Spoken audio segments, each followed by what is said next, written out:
And this will be demonstrating my Comp 2406 code, which is made by me, Timothy. So first I'll be launching the server. As you can see here, the main purpose of my website is it allows the user to have an account of money that's in a specific currency, and it allows the user to save and add money to that bank account, as well as convert it, as well as add converted money. They can convert their entire balance and set it to another different currency, as well as it just allows the user to convert whatever currency they have if they just want to see what the conversion rate is and how to convert it. So first I'll be demonstrating the regular conversions, which anyone can do. They don't have to be registered in order to do it.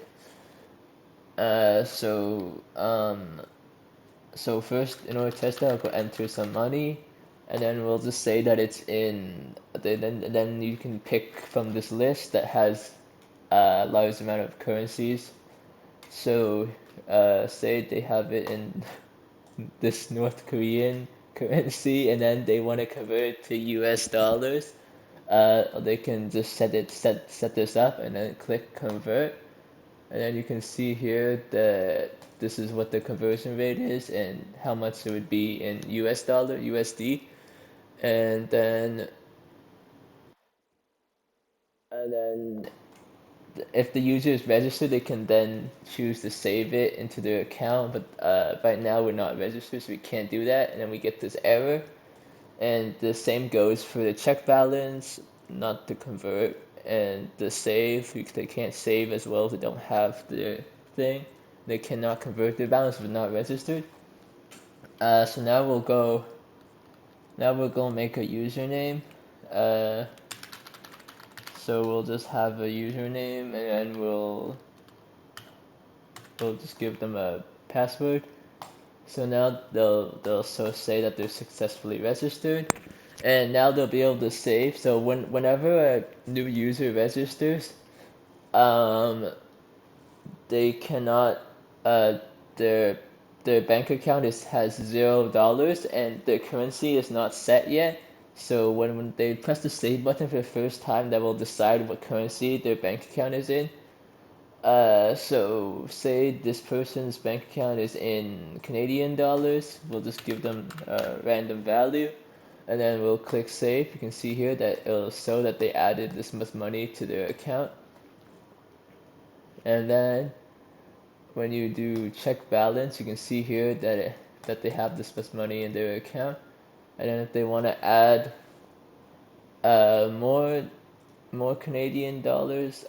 Say they want to add like 500 more dollars. They just have to do this again, and then when you do check balance, you'll do this again. And now, for example, let's say that this user has found they have somehow acquired some Argentinian money, and then they wanna see how much that is worth in their base currency of Canadian dollars. They can just click convert, and then it'll show how much they have, and then later they can be it'll prompt them and to say if they want to add it to their balance, and if they click yes, it will add the converted pesos to Canadian dollars into their account. And then you can see here that it does this. And now let's say that the user wants to convert their entire bank account, which is in Canadian dollars. Let's say that they want to change the currency to use another currency, like New Zealand dollars. Then they can just do convert balance, and then it'll show how much the amount of money that in Canadian dollars they have, how much it's worth in the New Zealand dollars, and then later it'll be prompted, and then this will see if they want to change their balance to use New Zealand dollars, and then if they do, it will set their account's balance to be the converted value in New Zealand dollars. So now if you see here that it did this, and then see here that instead of Canadian dollars, the balance is in New Zealand dollars instead.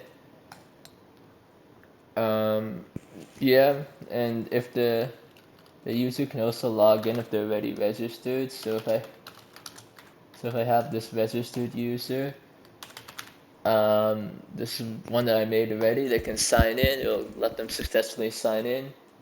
And then if I want to sign in as the old user, and then say I type in a wrong password, it will tell them that the password is incorrect, and then it will yeah, it won't allow them to log in, and it will ask them to try again.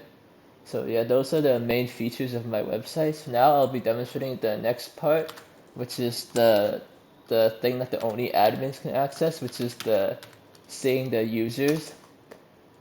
First let me make a new window where that doesn't have a cache, so then it'll allow them to authenticate again. Wait, sorry. Okay, now it should work. Sorry about that. So it asked me to authorize. So let's say I type in the person that we just made, which is not an admin. They won't be able to access it and see who all the users are. And now, let's say that we type in the admin. So I'll just do that. I think this is the password. So now you can see here, you can see all the information about all the users. You can see here, you can see this is the username of the user that we just added. You see here that he's been added to the database, and that this is his information in the database. And now I'll just show that in my code I'm using handlebars to render the HTML. You can see here that it's using rendering here. This is the handlebars file. You can see here that it has like the stuff, well, not this part, and you can see that the users is also using the handlebars. And yeah, that's all for my demonstration.